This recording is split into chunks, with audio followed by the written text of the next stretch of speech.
Welcome back to the channel, Racer X here, and today I am in Tarpon Springs, Florida at Karl Flammer Ford because they got a car that I've been trying to get a review on for quite some time.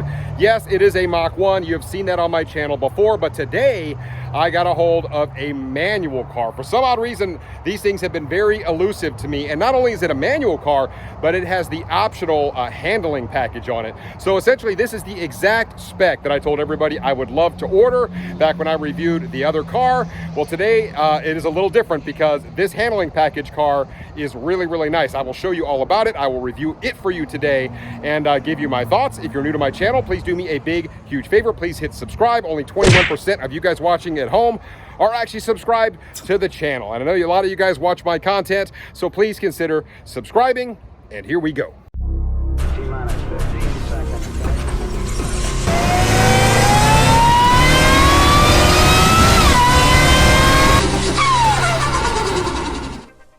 Well guys, as you can see, twin turbo Mustang is here getting a little bit of service work done. They're actually working on some stuff with the battery, a few other little things. So I figured, hey, while this guy's back here getting service work done, we'll go ahead and film a little bit on the Mach 1, why not? So here it is. That is the 2021 Mach 1 Mustang. And this thing really does look a little bit more aggressive than the previous Mach 1 that I reviewed because of that optional handling package on this car. It's about $3,500, but you can see the additional aero here. I really do love the front fascia on this car. It's kind of got that almost blacked out horse there in the front. Just pretty aggressive looking. I love the red accent stripe. You guys know me, I'm a big fan of that, but you do get that Mach 1 stripe there right in the front. Now, when we get to the side, things change quite a bit here as well. You're talking 305s in the front of this. These are Michelin, I believe these are Pilot Sports. And then of course, as we get back here, you get 315s in the rear of this. So that is a far cry from what you get on the normal Mach 1. Unmistakably a Mach 1, you can see this red and black stripe wraps all the way around to the back of the car, and a much more aggressive wing with this particular package as well, which I actually like. I think it helps it stand out. You can see those really big exhaust tips down here. The exhaust on this car actually sounds really, really good as well. I'm gonna step inside the showroom just really quick and show you what a normal Mach 1 looks like, just for comparison's sake. Now, really quick, I do just want to make quick mention. Check out this car that I found on their lot. I think this thing is absolutely beautiful.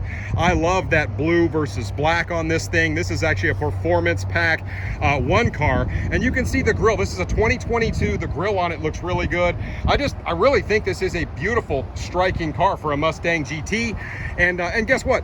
This has no dealer markup on it, and it's like one of the only Mustang GTs they have on their lot right now, brand new, really good looking car. So there it is, guys. This is another Mach 1 they have sitting right inside the showroom here at Karl Flammer. And this is a non-handling package car. So I want to show you the difference. You can see the aero on this car, not quite the same. You do have a very similar stripe, although this one is orange.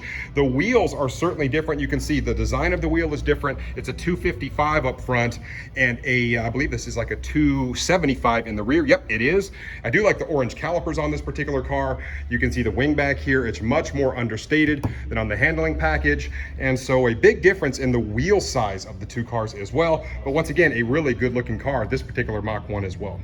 Now, some people might ask, why in the world did they even bother to make the Mach 1? Because they had a lot of other trims out there. Truth be told, we no longer have the Bullet, right? We no longer have the Shelby GT 350 and 350R, and we no longer have the Mustang GT Performance Pack 2. Instead, they gave us this bad boy. And what they were really trying to do when they created this car was blend all of that track focus that you would find in the Shelby cars with say a Mustang GT, and that streetability you get with that particular trim, blend it all together, and then what you get is something like this. And there are a lot of other cool features on this car.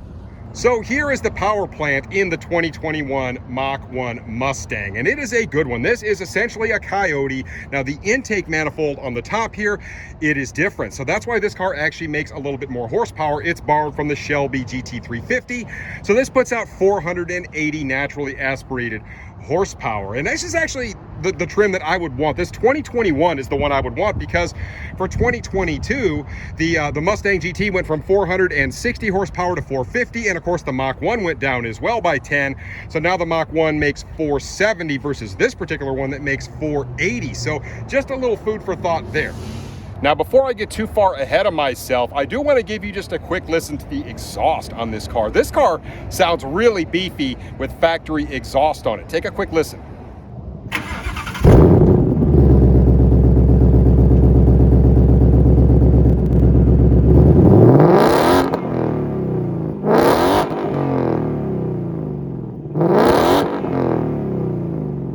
Now, as I did a little bit more research into this car, come to find out, they stuck all sorts of parts from both the GT350 and the GT500 and stuck them on this thing. I really didn't know how many parts came off of those cars and they put on this. For example, on the GT500 and the GT350 platforms, they borrowed the parking lights and turn signals. They borrowed the adjustable camber plates, also the rear tire spats and rear toe control links. Also the rear subframe bushings. All of those came from both of the two Shelby cars. Also the rear diffuser and exhaust tips came directly from the GT500. And of course, from the GT350, we have the throttle body and intake manifold, as I did mention. You also have the Sport Cup 2 tires on the handling package, which obviously this one has. And then of course the Tremec 6-speed, as I mentioned, probably my favorite part of this particular trim. And then of course the engine cooler and the trans cooler, both borrowed from the GT350. So this has a lot of pedigree from the Shelby cars. And my understanding is that, while it's still a lot of fun to drive like those, it has wonderful street manners. So let's find out. Let's take it down the road. Now, I have actually driven a whole slew of Mustang GTs to include both manuals and the 10-speed automatics. And the 10-speed, I think, in the Mustang GT is just the way to go. It just works with the Coyote. Now, in this car, a little bit different story. I mean, this thing has a little bit more track focus to it, and this transmission, as I've mentioned before with the Shelby GT350, this is really good. And the manual Mustangs that I've driven in the past, I mean, if I'm being completely honest, they just weren't very good. I just didn't like the gearbox, so to speak, at all. I mean, it just felt kind of mushy, and it really wasn't that good. This Tremec is quite good, and it has rev matching, this car does, so you can hear it when I listen to it. Oh, it sounds good. It feels like it has plenty of power. And then, of course, if I go to neutral here, or I just push the clutch in and then I go into second, you can hear it rev match, which I think is a really nice feature as well. And it always helps to keep you in the power band the right way. So another nice little feature of the Mach 1. Now, the suspension in this car feels really good. It does really feel like it has a lot of street manners to it. I've actually got this in Sport Plus. I can actually flip this up into track as well.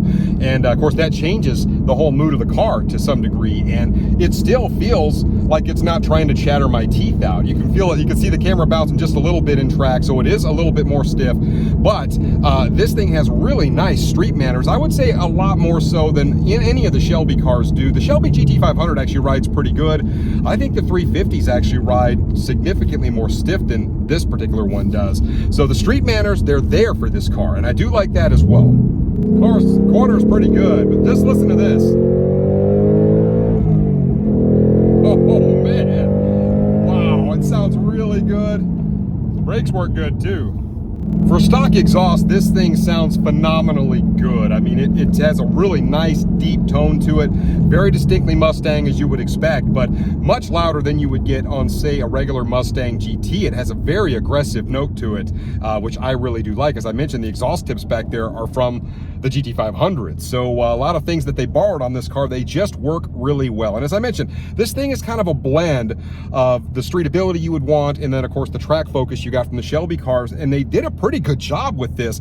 And like I said, when I drove the base Mach 1, I really did feel like my takeaway from that was, look, this really feels an awful lot like a regular Mustang GT. I really didn't get to feel the car that much. I mean, this is a driver's car. This particular one I'm driving with the manual, with the handling package on it, and it has a whole different personality than the 10-speed base model that I drove before. And it's not that that one was bad, but it just didn't really feel that different. It didn't set itself apart in my mind from a regular Mustang GT, which I drive every day. But this particular one, man, listen to it go. Oh, yes. One other quick thing, I do really like the digital dash that you get in these cars too. You know, the Mustang GTs, they will get it with the 401A package. The Mach 1s come standard with the digital dash, and of course you do get the 2 gauges over here in the middle. But I mean, this is just a really nice package they put together here. And I kind of thought that. I thought if I got to drive the manual with the handling package, that's the one everybody's talking about, maybe it would sort of change my mind about the Mach 1 being more than just a Mustang GT. And this one has a whole nother personality. It does not drive exactly like a Shelby GT350 does. And that one has a lot more sporty feel. Not that this one doesn't feel sporty, it feels very sporty. It just feels like a Mustang GT kind of on steroids with a much better manual transmission. The turn in on it's just a little snappier. I mean, it just has all the good stuff you would want. But the truth is, I could drive this thing around all day long, every day with a big smile on my face. Just listen to it. Oh. It's a great car to drive. I really like this this spec in this car. Now, as a lot of you guys may know, I'm not traditionally a Mustang guy, but I really do like this. Just it sounds really good. Very enjoyable car to drive, and all the power is right there. I mean, it's a really nice driving car. I would definitely rock one of these. Huge shout out to my guys over at Karl Flammer Ford in Tarpon Springs, Florida, for letting me borrow their beautiful Mach 1. This car is for sale, guys, so if it's something you think you would like to have, this spec is pretty hard to find. Call them up, get it bought, because it's going to go pretty quick. And there you have it. That is my assessment of the 2021 Mach 1 Mustang, to include the manual and the optional handling package. That is the spec you have to get. I absolutely love the spec on this car. It is an absolute ton of fun to drive. If I was, like I said, if I was going to get one of these, that's the one I would get. The white, yeah, I may even get the white. I don't know. I just really like the car. It's a lot of fun to drive. You can daily drive it, but it still has a lot of track pedigree there as well. So let me know what you guys think in the comments down below, and I'll catch you on the next one. So until then, Racer X.